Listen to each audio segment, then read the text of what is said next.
चाहता है मैं बीमार हूँ, हैं सब लोग स्वस्थ रहें। तो इसीलिए ये कार्यक्रम इसलिए रखा गया है कि भाई हमारा परिवार स्वस्थ रहे, आप लोग स्वस्थ रहे, बस, ताकि आपका पैसा आपके पास रहे। और ये जितना विष जो फैला दिया है अभी भाई आदित्य जी ने बताया था कि इतना जहर घोल दिया है, जमीन सब जहरीली हो गई, इसमें कुछ रहा नहीं। तो डॉक्टर नेने जो पंतनगर यूनिवर्सिटी से थे 1962 में ये रसायन हमारे यहाँ आया, और डॉक्टर नेने ने ये कहा कि देखो ये यूरिया से आप खेती करें, रसायन से खेती करें, आपकी खेती बहुत अच्छी मिलेगी। तो हाँ, उस समय में हमारे स्थिति उतनी अच्छी नहीं थी, लेकिन उन्होंने यूरिया डाल के ये हमारी खेती को कुछ सुधारा। और कितना सुधारा वो अभी हम आपको चर्चा में बता देंगे। तो उस समय हमारी भूमि बलवान थी, तो हमारा भूमि का कार्बन जो है 2 पॉइंट से 2.5 पॉइंट तक था, तो भूमि का उत्पादन बढ़ा। और तो हमको ये पता लगा कि भाई यूरिया से तो बहुत फायदा है, लेकिन वो हमारे साथ सब धोखा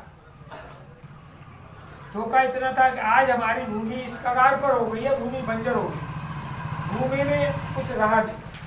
तब 10 करोड़ सूक्ष्म जीवाणु थे तो हमारी उपज अच्छी मिली, आज 2 करोड़ रह गए भूमि में, और 2 से कम ही है, ये वैज्ञानिक भी रिसर्च है। तो जब भूमि में सूक्ष्म जीवाणु नहीं रहे तो उपज कहाँ से मिलेगी? आप हमारे बड़े बूढ़े बुजुर्ग भी हैं, तो जब पहले शौच के लिए खेतों में जाते थे ना, तो शाम को शौच कर आए, सवेरे खेत में जाते थे, तो वो शौच जो था जो टट्टी थी वो मिट्टी में परिवर्तित हो जाती, वो बैक्टीरिया कहाँ गई? खत्म। आज 10 दिन तक कर आओ, 10 दिन तक पड़ी रहेगी, सूख जाएगी, वो बैक्टीरिया सब मर गए। हमारा भारतीय केंचुआ था वो मर गया। इन विदेशी कंपनियों वालों ने जहर डाल के और आपको इस करके कि साहब ये लगाओ, इससे तुम्हारा उपज अच्छी मिलेगी, तो वो सब केंचुए हमारे मार दिए गए, तो हमारा उपज कहाँ से मिलेगी? फिर ये भारतीय केंचुआ न करके, भारतीय केंचुआ हो सकता है आपके गांव में कहीं हो, और एक जगह जरूर हो, मैं बता रहा हूँ, किसी भी पुराने पेड़ के नीचे की जहाँ कभी जहर नहीं डाला गया है वहाँ वो मौजूद होंगे। तो वही मिट्टी से ही आपको खेती करनी है, वो हम आगे आपको बताएंगे। अब बात यह है कि हम उस खेती में क्या करते हैं, यूरिया सब ला रहे हैं। अब ये यूरिया ले आए 1 बोरी, तो जे क्या करेंगे भैया जी कि हम कहें तो कोई पैसा हम कम हो तो 2 डाल देंगे, बात सही है। तो इन पर पैसा बढ़ गएगा, तो भैया जी ने हम तो 3 डाले थे। अब बताइए किसी ने 1 चम्मच यूरिया खाया है? नहीं। 1 चम्मच यूरिया खाया तो राम नाम सत्य हो जाएगी, चलो ले चलो, इतना खतरनाक जहर है। अच्छा ये बताइए, जहर जो है जब आप जमीन में डालते हो तो वो जहर से वो पौधे की जड़ में आएगा, फिर तने में आएगा, फिर जो अन्न उत्पादन होगा उसमें आएगा, फिर वो जहर जो है पिस करके चक्की पे तो हमारे पेट में, बात सही है, फिर हमारा परिवार बीमार होगा, फिर हम उनको जो है डॉक्टर के पास ले जाएंगे, तो वो डॉक्टर हाथ पकड़ते ही कह देगा भैया वो 500 रुपये तो मेरी फीस के हो गए, और इतना पैसा जमा कर दो, फिर मैं देखता हूँ कि इनका क्या होगा। तो ये व्यवस्था ऊपर से और विदेशी कंपनियों की लाई हुई है। आप दवाइयाँ खाते रहे, आपका परिवार बीमार होता रहे, आप अस्वस्थ रहें। अब आपने यूरिया जो लगाया, DAP जो लगाया, किसी वैज्ञानिकों के कहने से लगाया, तो वैज्ञानिक जो आजकल कहते हैं कि इसमें ये डालो, वो मत करो, जो वैज्ञानिक नहीं कहते हैं वो करो। ये एक सही विज्ञान नहीं है, उनका तो अज्ञान है, विज्ञान नहीं है उनका। उन्होंने जो किताबें में पढ़ा है वही आपको पढ़ाएंगे, वही आपको सिखाएंगे। तो उस जो अन्न खाने से हमारे परिवार बीमार हो रहा है, हम बीमार हो रहे हैं, सब दुखी हो रहे हैं, तो क्यों ना हम ऐसा काम करें?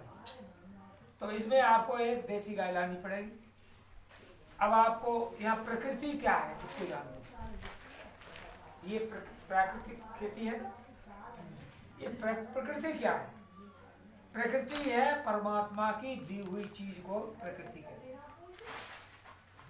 प्रकृति ने ये सूर्य दिया हमको, ये सूर्य जो है 1250 कैलोरी हमें ऊर्जा देता है, फ्री में दे रहा है, ईश्वर की व्यवस्था है। हम कोई पैसा तो नहीं देते, उसने कभी हमें बिल नहीं दिया था तुम पे, हमने तुमको 12.5 तो कैलोरी यूरिया दिया तो इसका वो हमको कुछ वो दे दो नहीं। ये है प्रकृति। दूसरा है पानी, जो है हर प्राणी के लिए आवश्यक है, लेकिन पानी जो है सभी प्राणियों को दिया है, लेकिन आज पानी जहर से के कारण दूषित हो गया और पानी के ही पीने से हम बीमार हो रहे हैं। पहले हैंडपंप जो है हमारा ऊपर ही पानी निकल आता था, और जब बड़े बूढ़े बैठे उनको याद है कहीं थोड़ा गड्ढा खोद दिया तो पानी आ जाता था। बात सही है। आज पानी आपका 30 फीट 40 फीट 50 फीट 200 फीट पर नीचे चला गया। बात सही है। पानी को हम निकाल रहे हैं, लेकिन देखा तो जो देने वाला जीव था वो आपने मान लिया, हमने मान लिया। वो था हमारा भारतीय केंचुआ। भारतीय केंचुआ अपने जीवन में क्या काम करता था?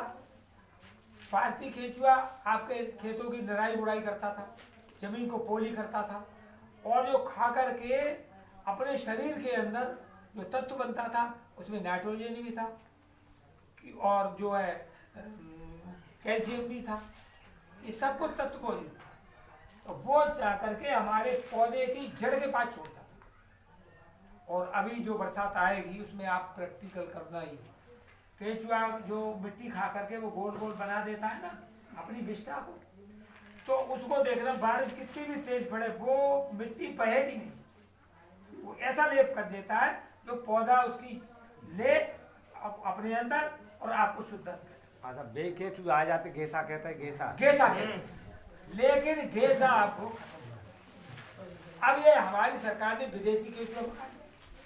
ये हमको धोखा दे रही है सरकार, ये केंचुआ को है ही नहीं, उसको बताए सरकार कि ये केंचुआ नहीं है, विदेशी केंचुआ है। आज से ना फिट इंडिया नाम का केंचुआ है, ये डॉक्टर अनवर हावर ने 10 साल की खोज के बाद बनाया, तब वो हमारे यहाँ केंचुआ भेजा गया। ये आज सरकार पढ़वा रही है। और केंचुआ क्या करता है? गोबर खाता है, जिससे हमारी भूमि बलवान बनेगी। हरे पत्ते खा लेगा, पानी देंगे तो पिएगा, नहीं तो वो मर जाएगा। मिट्टी खाता नहीं, तो केंचुआ का है? हमारा भारतीय केंचुआ मिट्टी खाता था, मिट्टी, और जिस क्षेत्र से नीचे जाता था तो दूसरे से ऊपर आता था, फिर नीचे जाता ऊपर, ये केंचुआ का काम था। तो हमारी जो बरसात का पानी था वो जमीन में जाता, तो पानी की कोई कमी नहीं आज वो। और ये डीएपी ने आज आपके यहाँ इस जमीन के अंदर 2.5 फुट नीचे गहरे में एक ऐसी परत बना दी है जो पानी कितना ही बरसे वो सब नालों में नदियों में चला जाएगा, फिर समुद्र में चला जाएगा, और लेकिन वो आपके जमीन में नहीं जाएगा। तो जमीन का पानी नहीं जा रहा है, तो कितने लोग हमारे हमने अपने गाँव में देखा, और कई लोगों के ऊपर मोड़े नहीं थी, सफेद हो गई, बंद हो गई, उन्होंने कहा और नीचे ले जाओ। आखिर कब तक निकालोगे? एक दिन पानी पर ही विश्व युद्ध होगा, लड़ाई होगी। पानी हम रोड निकाल रहे हैं, हमारे भाई बैठे हैं, सब लोगों की वो घर में समर लगी हुई है, व्यर्थ में पानी बहा रहे हैं। अरे भैया पानी बहाओ तो नहीं, पानी उतना उपयोग में कर लो जो हाँ अपने खर्चे लाए। ठीक है, पशुओं को नहाना है, आप नहा दो, अच्छी तरह से नहा दो। ये नहीं कि बाद में घंटों तुम समर चला रहे हो। पानी की बर्बादी मत करो, परमात्मा का दिया हुआ है। और परमात्मा, कोई आदमी हमें पानी बना के तो दिखाए? कोई नहीं बना, ईश्वर की व्यवस्था है ये। अब आगे हम बात करेंगे आपसे, जन्म से 200 करोड़ पहले वनस्पतियां थी सब, हमारे जन्म से पहले 200 करोड़ साल पहले सभी वनस्पतियां। आज वनस्पतियां सब गायब हो गई और हम लोग स्वस्थ रहते थे तब। ये ऋषि मुनियों की व्यवस्था थी। हरे भरे वन सब नहीं चले गए, कोई हमको तो पौधे ही ना रहे। अब आप देखिए, अब जहां भी पेड़ आपको मिल जाए, सड़क के किनारे मिल जाए, अब तो इस हाईवे पे तो ये कट गए पेड़, जामुन के पेड़ हैं, आम के पेड़ हैं, जहाँ तो मैं आपसे पूछता हूँ, किसी ने उसमें यूरिया डालने कोई गया? कोई नहीं डाला ना, कि डाला? नहीं। डीएपी डाली? नहीं डाली। कीटनाशक घास मार कुछ लगाया? नहीं लगाया। देखो उसमें कोई रोग नहीं है, बहुत अच्छी तरीके से फल आते हैं, उसमें मीठे फल आते हैं। ये है प्रकृति। तो ये प्रकृति खेती ही आपको अपनानी है, तभी आपका परिवार स्वस्थ रहेगा। तो प्रकृति में जब जंगल के किसी भी पेड़ के पत्ते को ले आइए, किसी भी, और किसी भी, अब तो लैब जगह जगह खुल गई, लैब को प्रयोगशाला कहते हैं। किसी भी प्रयोगशाला में टेस्ट करा दीजिए, उसमें कोई भी रोग नहीं मिलेगा, क्योंकि उसमें प्रकृति का है, रसायन कभी डाला नहीं गया। हम लोग रोज रसायन डालते हैं खेतों में, और वही पौधे में आ गया तो हम डॉक्टर से के पास ले जाते हैं, और केबीके है यहाँ कृषि विज्ञान केंद्र हमारा, वहाँ ले जाएंगे, डॉक्टर साहब हमारे खेत में ये रोग लग गया, ऐसा बोलो क्या कर, डॉक्टर साहब ये कहेंगे इस रोग लग गया तो इसमें ये दवाई लगा दो, बस सही है। अब हमने वो दवाई लगा दी, फिर भी कुछ नहीं हुआ। डॉक्टर साहब से हमने फ़ोन करके किया, साहब वो हमारी जो है ये सुड़ी थी वो हमें लगी थी और वो तो मरी नहीं। तो बोले फिर कहे डॉक्टर साहब ने कह दिया उन्हें ये लिया, फिर दुकानदार के पास पूछे भैया जी दवाई है, बोले जी नहीं है, इससे और हमारी अच्छी है। तो मैंने डब्बा 200 रुपये का दे दिया, वो लगाया, कुछ नहीं हुआ। फिर दुकानदार भैया बात है तो हमारी सुड़ी मरी है ना मरी तो 500 वाला डब्बा ले जाओ। भाई किसान का पैसा किसान की जेब से निकालना कैसे है ये उनको मालूम है, इसलिए हम लोगों की स्थिति ठीक नहीं है। बात सही है। तो हम कहते हैं कि वो खेती करो जिससे हमारा पैसा हमारे घर में रहे, हमारा पैसा हमारी बहन के पास रहे, हमारा पैसा हमारी माँ के पास रहे, हमारी पत्नी के पास रहे, तो अब जरूरत काम आए। तो ऐसी खेती पर ये आज हम बताएंगे। ये प्रकृति के बारे में हमने बात कही। और एक बात और समझ लो, ये हमारा जो पौधा है सूर्य की रोशनी से 21 दिन तक बढ़ता है, 21 दिन तक वैज्ञानिकों ने रिसर्च किया है, और उसके बाद में फिर खाद का उपयोग लेता है। तो 21 दिन तक पौधा सूर्य ने हमको रोशनी दी, इससे हमारा पौधा बढ़ रहा है। तो भैया माने कोई हमको बिल तो नहीं देगा। अब कृषि के इस तरह की खेती करेंगे तो उसके खेती के फायदे बताएं आपको, ठीक बात है ना। तब फिर खेती की बात बताएंगे, खेती करेंगे कैसे। खेती के फायदे आप देखिए कि हम लोग जो है, एक तो पानी कम लगेगा, आप इस विधि से खेती करेंगे गौ आधारित खेती से, तो आपको खेती में 2-3 पानी पक्के तैयार हो जाए। ये खेती बंद करिए और गौ आधारित प्राकृतिक खेती करिए, जिससे आपका पैसा आपके पास रहे। अब इस पर थोड़ी अब चर्चा, हमने एक निवेदन भैया जी से किया था, हमने कि वो कागज पेंसिल ले आए ताकि हम लिखा दें उनको, तो लिखा हुआ ज़्यादा याद रहता है, भैया बताया हुआ है तो नहीं रहता है।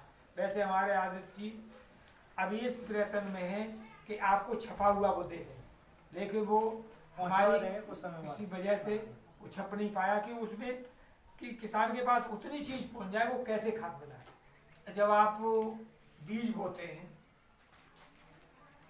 तो बीज शोधन करते हैं ना, वो भी दवाई 100-150 की कितने की आती है।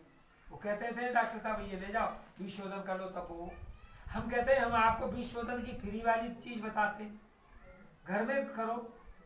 और फ्री वाली ये है कि बीज शोधन में जैसे आपको 10 किलो बीज शोधन करना है, तो आप जो है 5 लीटर जो है देसी गाय का मूत्र ले लीजिए, और उसमें 5 किलो के करीब गोबर घोल लीजिए, और 20 ग्राम से 25 ग्राम तक ये कलई पुताई वाला चूना ये उसमें घोल के रख दो। अगले दिन उसमें बीज डालो, और उसमें बीज डाल के फिर निकाल लो, उसे रेडी फर्श पे सुखा दो, थोड़ा सा सुखाने के बाद उसकी बुआई कर दो। कि उसमें ऐसी लेयर आपने बना दी देशी गाय के गौ अमृत कहता हूँ, गौमूत्र नहीं, गौ अमृत गौमूत्र से और गोबर से, तो आपका बीज का हर दाना तो अंकुरित होगा और कोई रोग नहीं आएगा। तो क्यों ना हमें ऐसी दवाई, भैया इसमें क्या करती हुआ, देशी गाय का मूत्र चाहिए आपको और देशी गाय का गोबर। ये इधर उधर गायें या उनके बछड़े छूटे हुए हैं ना, उनका गोबर ले आओ, बहुत काम का है, हमारी भैंस का काम नहीं करेगा। ये हॉलिस्टर फ्रीजन गाय हैं, इनका कोई काम नहीं करेगा, क्योंकि उसमें वो सूक्ष्म जीवाणु नहीं। हमारे देशी गाय के 1 ग्राम में 300 से 500 करोड़ सूक्ष्म जीवाणु होते हैं, जो हमारी गाय की आंत से गोबर के माध्यम से बाहर आते हैं, और वो सूक्ष्म जीवाणु ही हमको अपने खेत में पहुंचाने, तब हमारी खेत की पैदावार अच्छी मिलेगी और ज़्यादा मिलेगी। ये हम बता रहे हैं घन जीवामृत बनाने के लिए। घन जीवामृत क्या है, डीएपी इनके आदित्य जी के गांव में हुई थी, तो बता रहे थे 1200-1300 रुपया की डीएपी आई है। तो भैया 1200-1300 रुपया अपने घर पत्नी को बेटी को दे दो, तुम्हारे घर में रहेगा।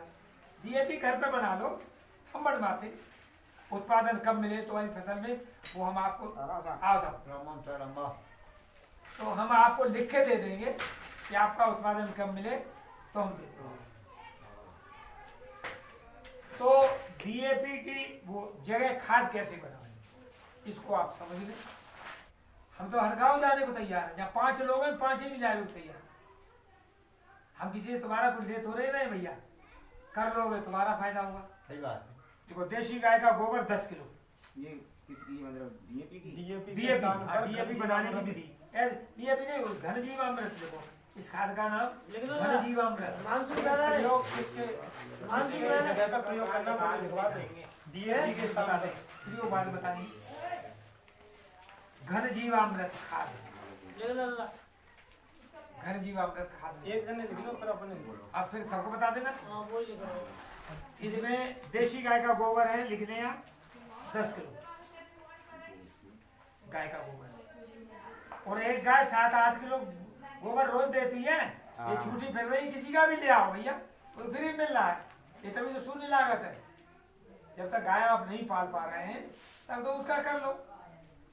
जर्सी गाय नहीं, जर्सी गाय नहीं है, विदेशी वो विदेशी है। हॉलिस्टन फ्रीजियन ऐसा काउ पिग नाम का जानवर है जो हमें बर्बाद करने के लिए भेजा गया है।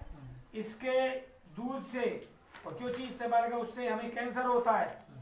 हम बीमार हो गए तभी तो डॉक्टर के यहाँ जाएंगे। तो कैंसर रोगी अगर किसी के यहाँ पड़ रही है तो छोड़ दो, जाने दो, देसी पाल लो। देसी गाय टाटवार, देसी गाय लाइए। बात तो लाभ है। हाँ। ये गंजा मैया ना है, 10 किलो गोबर तो बीमारी की जगह है। और 5 लीटर देशी गाय का मूत्र। अब तो हम मूत्र की भाषा में बात करते हैं, ना बात सही सवा है। मिनट में नहीं कही, जो भाषा ये समझ नहीं पाओगे। ना बात सही है। देसी गाय का मूत्र 5 लीटर, ठीक है साहब। वो 10 केजी था, ये 5 लीटर। हाँ, ये घर जी डीएपी बन रही है। डीएपी के स्थान पर घन जीवामृत का हाँ। प्रयोग करने के लिए। हाँ बोलो। और इसमें आधा किलो गुड़ शायद आपको बाजार से ला, और गुड़ भी ऐसा हो घटिया वाला, जो बिल्कुल लाला कह रहा हूँ ये सीरा जैसा है। सीरा हो तो सीरा भी डाल दो, लेकिन सीरा शराबिया देगा उसे। कारी कवरी मिठाई, कारी कबरी मिठाई वो पाएंगे आधा किलो, ठीक है ना। लिख दिया करो तो बता दिया करो। और आधा किलो बेसन, किसी भी दाल का आटा, अरहर, चना, मूंग, उड़द, मसूर, जो भी आटा हो, ना हो तो घर पे वो ले लो, पिसवा लो। मसूर, मूंग, जो भी हो भाई को पीस लो। अब ये क्या है, ये जो सूक्ष्म जीवाणु आपके बनेंगे उनके लिए भोजन है। और एक चीज आपको 1 किलो, 1 लफोभर मिट्टी लानी है, किसी भी पुराने पेड़ के नीचे की मिट्टी, जहाँ कभी वो रसायन नहीं डाला गया हो, वहाँ सूक्ष्म जीवाणु मौजूद है। तब ले आएंगे, उसमें लाखों सूक्ष्म जीवाणु होंगे उस मिट्टी में। बस इन चीजों को घोल लो, एक छोटे से ड्रम में घोल लो, और घोलने के बाद इसको ढक के रख दिया। अगले दिन क्या करना है आपको, मिट्टी पुराने पेड़ के नीचे से कुछ रह जाएगा तो मोबाइल में देख नहीं, लेना। मोबाइल पे वो आपको मिट्टी जो है जब ले आएंगे ना तो लाखों करोड़ जीवाणु होंगे, और 24 घंटे बाद वो कई करोड़ हो जाएंगे। तो उनको आपको क्या करना है, अब आपको ये घूरो जो हम डालते हैं उसमें से 1 कुंटल खाद निकलवा लेना। ये 5 बीघा के लिए आपका डीएपी बन रही है। 1 कुंटल खाद लगा के फर्श पे बिखोर दो, या डेला हो में तोड़ दो, बारीक कर दो, या गिट्टी हो अलग फेंक दो, गिट्टी तुम्हारे खेत में चली जाएगी। तो आप उस पर ये घोल जो बनाया हुआ है उस पर छिड़क दो।